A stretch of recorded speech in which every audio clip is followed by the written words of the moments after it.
Medina के आसपास की रात हमेशा की तरह शांत थी, लेकिन उस रात की हवा में एक अलग नूर था, जैसे आसमान ने अपनी गहराइयों में कोई राज छुपा रखा हो और धरती उस राज को सुनने के लिए ठहर गई हो।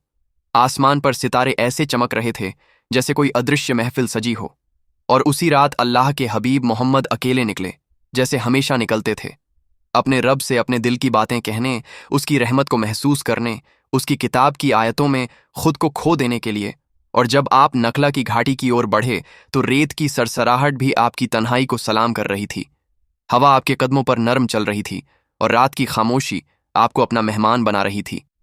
लेकिन इस रात की तन्हाई में एक ऐसा मौजज़ा लिखा था जिसे न इंसान ने कभी देखा था, न जिन्होंने कभी जाना था। रसूल एक जगह रुके, आसमान की तरफ देखा और फिर अल्लाह के कलाम की तिलावत शुरू की। ऐसी आवाज, ऐसा लहजा, ऐसा नूर कि अगर पहाड़ भी सुन लेते तो पिघल जाते, अगर पत्थर सुन लेते तो उसमें जान उभर आती।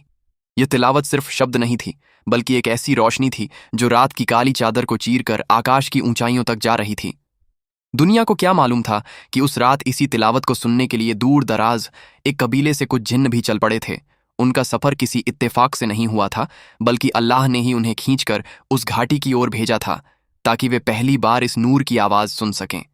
उन जिन्हों में कुछ शांत थे, कुछ जिज्ञासु और कुछ ऐसे भी थे जो अपने कबीले में सरकश और कड़े मिजाज के लिए मशहूर थे। उनमें से एक जिन्न सबसे आगे चल रहा था, लंबा, काला, तेज आंखों वाला, अहंकार से भरा हुआ। उसकी आवाज उसके कबीले को कांपने पर मजबूर कर देती थी। वह सोचता था कि उससे बड़ी ताकत किसी के पास नहीं।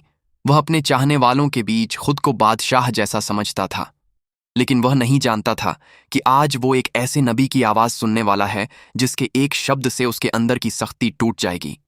जैसे ही रसूल की आवाज घाटी में गूंजी, उस सरकश जिन्न के कदम रुक गए। उसके कानों में जैसे कोई बिजली सी कौंधी। उसने आंखें फैलाकर अपने साथियों से कहा, यह कैसी आवाज है? यह इंसानी नहीं, यह किसी और दुनिया की है। यह दिल को छू रही है, मैं इसकी तरफ खींच रहा हूं। वह अपने कदम रोक भी न पाया।